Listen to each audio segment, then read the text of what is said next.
Hello everyone, আসসালামু আলাইকুম। আমরা এখন এই মুহূর্তে আছি বাংলাদেশে, একটি পার্কে আছি।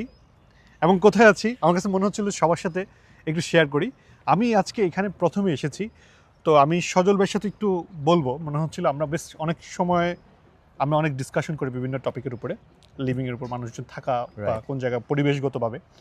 তো ভাই বলেন এই জায়গাটা কোথায়?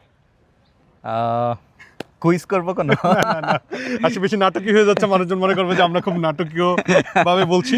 হ্যাঁ, জি, বসুন্ধরা আবাসিক এলাকা, সেটার সেন্ট্রাল যে পার্ক, যেটা ওপেন ফর অল বেসিক্যালি। জি জি, আমরা তো বারবার করেই বলি এখানে একটা সেন্ট্রাল পার্কের খুবই কাছে আমাদের প্রজেক্টগুলো। সো আসলে কতটুকু কাছে আমি তো আসলে আসি নাই, বাট দেখতেছিলাম টপ ভিউ থেকে, ড্রোন ভিউ থেকে দেখছিলাম। কিন্তু ভিতরে ঢুকে এসে মানে এখানে এসে মনে হচ্ছিল যে আসলে খুব অসাধারণ। এটা আসলে সবার জন্য ওপেন করে দেওয়া হয়েছে, একদমই ফ্রি। মানে যে কেউ আসলে, যখন আসলে, এখানে অনেক ইনস্ট্রুমেন্ট আছে, সেগুলোতে যে কেউ আসবে, যখন আসবে সকালবেলা। ফ্যাসিলিটি মানে সম্পূর্ণ বাংলাদেশে কোনো প্রাইভেট হাউজিংয়ে আছে কিনা আমার ধারণা, আমার আসলে প্রশ্ন অবশ্যই একটু করতে হবে। আপনার কি মনে হয়? না, very true. Not only private, public private যদি আমরা কম্পেয়ার করি, না, এরকম একটা- জলসিঁড়িতে আছে কিছু সেন্ট্রাল, এটা তো মানে যেহেতু এটা ওইখানে একটা রাইট, বিশেষ ব্যক্তিবর্গদের জন্য আসলে ফ্যাসিলিটি। এক্স্যাক্টলি কিন্তু প্রাইভেটলি এই ধরনের বাংলাদেশে তো ল্যান্ড বুঝিয়ে দেওয়াটাই মুশকিল। বাংলাদেশের যে তত মানে ল্যান্ড ডেভেলপমেন্টে কাজ করে বা ল্যান্ড সেল করছে, তো সেখানে এত ফ্যাসিলিটি সম্পন্ন আমার মনে হয় না। এখন এটা কম্পিটিশনটা হবে অবশ্য, সামনে নেক্সট আরো ভালো করবে, রাইট। কিন্তু এখন পর্যন্ত মনে হয় এরকম নাই। হ্যাঁ, এটা মানে বলা যায় যে মানে এই ধরনের একটা বড় হাউজিং প্রকল্প পরিকল্পিত এবং যতগুলো কমিটেড ফ্যাসিলিটি ছিল, জি, তার থেকে বেশি কিছু কিছু কিন্তু পরবর্তীতে আনা হয়েছে। এক্স্যাক্টলি। আমরা যেটা আসলে মূলত শেয়ার করছিলাম, আজকে আমাদের একটা প্রজেক্টের সয়েল টেস্টের কাজ শুরু হয়েছে। তো সেক্ষেত্রে আমরা দেখতে এসে এখানে এলাম। আসার পরে আসলে আমরা প্রতিনিয়ত আসলে একটু হচ্ছি যে খুব বৃহৎ পরিসরে কাজ হচ্ছে বসুন্ধরাতে। যারা হয়তো মনে করে যে বসুন্ধরার এন ব্লক, পি ব্লক মানে অনেক পিছনের ব্লক মনে হয়, কিন্তু আসলে এটা যে এখন সবার ফ্রন্ট হয়ে যাচ্ছে আস্তে আস্তে করে ফ্যাসিলিটির কারণে। সো আপনারা প্রজেক্টগুলো ভিজিট করে, আমার কাছে মনে হয় এই ভিজিট করলে একটা সুবিধা হয়, স্বপ্ন দেখতে পারা যায়। আমি যদি নাই দেখলাম তাহলে আসলে স্বপ্ন দেখবো কিভাবে, তাই না? আপনার সাথে আরেকটু অ্যাড করি যে Please. ভিজিট করলে হয়তো স্বপ্নটাকে আবার অনেকে বাস্তবের সাথে কানেক্ট করতে পারে। এক্স্যাক্টলি। Right. আমাদের প্রথম তো আসলে স্বপ্ন দেখতে পারা, Right. এটাই তো আমরা দেখতে পারি না। আমরা এই জায়গাতে অনেক গরিব। তো সেই জায়গা থেকে মনে হয় স্বপ্ন দেখতে পারাটা একটা ব্যাপার, তারপরে আপনি বাস্তবে পরিণত। আপনার যদি ক্ষুধা না থাকে, আপনার যে আকাঙ্ক্ষা তৈরি না হয়, আপনি কীভাবে Right. বাস্তবায়ন করবেন, তাই না? রাইট। সো আমরা আসলে মূলত এখানে আজকে সেন্ট্রাল পার্কে আসছিলাম। এসে মনে হলো যে আসলে বসুন্ধরা কেন্দ্রিক যে পরিবর্তনগুলো হচ্ছে, এটা খুবই পজিটিভ পরিবর্তন। তবে আমরাও তো বসুন্ধরা কেন্দ্রিক, আমাদের যেহেতু আমরা অনেক ধরনের কমিটমেন্ট করছি আমাদের শেয়ার হোল্ডারদেরকে, আমাদের ক্লায়েন্টদেরকে। তো সেই কমিটমেন্টের জায়গা থেকে যে আমরা আসলে কী প্রসেসে আগাচ্ছি, আমরা মনে হয় যে এই জিনিসগুলো আপনাদের সাথে বরাবরই শেয়ার করে যাবো ইনশাল্লাহ। আমরা চাই এই কমিউনিটিগুলোর সাথে আপনারা আপনাদের ফ্যামিলি নিয়ে, পরবর্তী জেনারেশনকে নিয়ে একটা সুন্দর ভালো একটা জীবন যাপিত করতে পারে, সেটাই আমাদের প্রত্যাশা। আমরাও চাই একটা সুন্দর পরিবেশ তৈরি করে দিতে পারি যেন আমাদের হয়তো কাজের মাধ্যমে। এবং স্যার একটা পয়েন্ট মনে হয় আমি যে শেষ Please. করতে যাওয়ার আগে বলবো যে আমরা অনেক সময় একটা কন্ডোমিনিয়াম প্রজেক্টকে কেন আমরা এত বেশি ফ্রন্ট লাইনে নিয়ে আসার চেষ্টা করেছি, যেখানে আমরা বারবার বলার চেষ্টা করেছি যে একটা লিভিং মানে শুধুমাত্র একটা মানে হোম বলতে আমরা যেটুকু বুঝি হয়তো লক খোলার পরে 4টা দেয়ালের মাঝখানে কয়েকটা রুম, কিন্তু এটা তো একটা মানে পরিবারকে গড়ে ওঠার জন্য বা একটা সন্তানকে গড়ে ওঠার জন্য, গড়ে তোলার জন্য যথেষ্ট না। যেটা আপনি অনেক সময় বলেছেন যে আমাদের ছোটোবেলা যেমন ছিল, আমরাও খুব কম পেয়েছি, বাট কিছুটা হয়তো সাঁতার কাটার জায়গা ছিল, খেলার জায়গা ছিল, ওপেন স্পেস ছিল।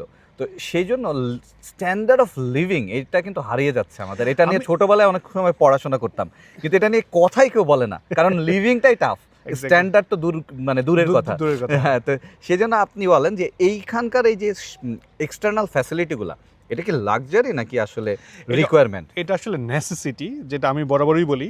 আমাদের জন্য অনেকের দৃষ্টিতে এটা লাক্সারি মনে হয় যে আসলে তো আমি পাচ্ছি না, ওটা ও পাচ্ছে, তার মানে এটা লাক্সারি জিনিস। সেটা হয়তো অনেক সময় আমরা মনে করি, কিন্তু আসলে এটা জীবনের একটা বড় অংশ। আপনি দেখেন, চিন্তা করেন, আমি যখন প্রথম ঢাকাতে আসি ইউনিভার্সিটি পড়াশোনা করার জন্য, তখন আমি অনেক সময় দেখছিলাম যে মাঠ ভাড়ায় দেয়, ভাড়ায় মাঠ কিনে, মানে ভাড়ায় নিয়ে খেলাধুলা করে। এটা আমি কিন্তু মৌনভাবে মানতে পারতাম না। সো কিন্তু দেখেন, এই যে আমি তখন মনে হচ্ছে কলাবাগান মাঠটা ভাড়ায় দিত। সো আমি মনে হচ্ছে যে কেন ভাড়া হবে মাঠ, সো এটা তো ওপেন, এটা তো সবাই খেলবে এরকম। সো এইটা, এবং পরবর্তীতে দেখলাম যে আপনার হচ্ছে সুইমিং পুল। আমরা তো পুকুরে তো কত গোসল করছি, কত কিছু করছি, এটার জন্য তো এটা তো ওপেন। সো এখানে টাকা দিয়ে মানুষ কেউ করে এটা, এটা একটা সময় মনে হইতো, কিন্তু আসলে এটা এত বেশি জনপ্রিয় ইদানিংকালে আমরা যে টার্ফ করছি আমরা, এটা তো আলটিমেটলি এখন পে করি, সবাই করতেছে, খুব নর্মাল হয়ে যাচ্ছে। কিন্তু এই জিনিসটা আসলে খুবই গুরুত্বপূর্ণ, এই যে আমরা আস্তে আস্তে করে, যেমন আমিও কিন্তু আমি মানে শারীরিকভাবে একটু মোটো হয়ে গেছি বিকজ অফ অনেকের ধারণা আমি আসলে, কিন্তু হয় বড় একটা রিজন আছে, কারণ আমি ইউনিভার্সিটি লাইফ বা ওই সময়টাতে যে যতটুকু খেলাধুলার সাথে ব্যস্ত ছিলাম বা চোখের সামনে দেখতেছে খেলতেছে আরেকজন, তখন কিন্তু আমি নিজে মনে হচ্ছে একটু খেলি, কিন্তু বার্ন করার সুযোগটা ছিল। এক্স্যাক্টলি। তো কিন্তু এখন কিন্তু এটা আমার সুযোগটা কমে যাচ্ছে Right. আস্তে আস্তে করে, যতই আমি কাজের ব্যস্ততা বলি আর যাই বলি। তো এইটা আসলে মানুষের একটা বড় একটা অংশ, যে মানুষ কেমন পরিবেশে বড় হবে, কেমন পরিবেশে তাকে রাখবে, এটা কিন্তু আমাদের পরবর্তী, আমার দায়িত্ব হচ্ছে আমার সন্তানকে কোন পরিবেশে বড় করব, কারণ ওই পরিবেশটা ওর জন্য কতটুকু ফিউচার কানেক্ট করবে এটা কিন্তু ম্যাটার। এখন আমরা বাচ্চাদেরকে দেখি তো, যদি হাঁটে ওরা হাঁপিয়ে যাচ্ছে, সো এইটা একটা ফ্যাক্ট। তো সেই জায়গা থেকে আমি মনে করি এই ধরনের ফ্যাসিলিটিগুলো আমাদের জন্য, ওই যে আপনি বললেন না লাক্সারি না, এটা আসলে নেসেসিটিরই অংশ। এখন হয়তো বা আমরা ঢাকার মধ্যে এত বড় ওপেন জায়গা দেখলেই মনে হবে লাক্সারি, কিন্তু আসলে এটা নেসেসিটি, এটা আমাদের প্রয়োজন, আমাদের এগুলো জরুরি। কারণ আমরা এগুলো যদি না এরকম পরিবেশ ওপেন স্পেসে না হয়, আমরা একটা সময় কিন্তু মানে বদ্ধ হয়ে যাব, নিঃশ্বাস নিতে পারবো না।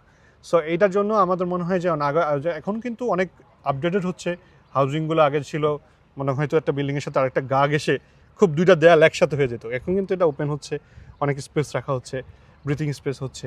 তো এটা একটা পজিটিভ দিক। আর আপনার যদি এটা নিয়ে আর কোনো বলার থাকে, না, আপনি শুরু করেছিলেন, চলো আমি শেষ করছি। প্লিজ। অনেক সময় বসুন্ধরা আবাসিক এলাকাতে আমাদের শেয়ার প্রাইসগুলা কেন ডিফারেন্ট প্রাইসে, কেন বেশি দাম, আপনারা বুঝতেই পারছেন যে এটা বেশি দাম না, আসলে সেটার সাথে কানেকশন হচ্ছে আরওআই, যেটা আমরা বলি রিটার্ন অন ইনভেস্টমেন্ট। যে আমরা আসলে যখন কোনো একটা জায়গায় ইনভেস্ট করব, সেটা রিটার্নটার উপরে আসলে নির্ভর করা উচিত, এটা বেশি না কম। তো আপনারা বুঝতেই পারছেন যে এখানে আসলে রিটার্নটা হাই।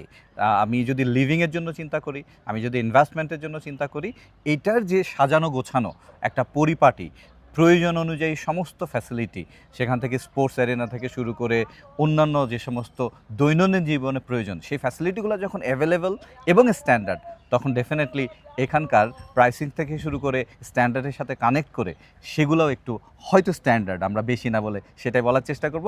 এবং আবারও আপনাদেরকে আমন্ত্রণ জানাবো যে আপনারা আমাদের প্রত্যেকটি লোকেশনে, প্রত্যেকটি প্রজেক্টেই আসবেন, দেখবেন এবং সিদ্ধান্ত দিবেন কোনটা আপনার জন্য বেস্ট।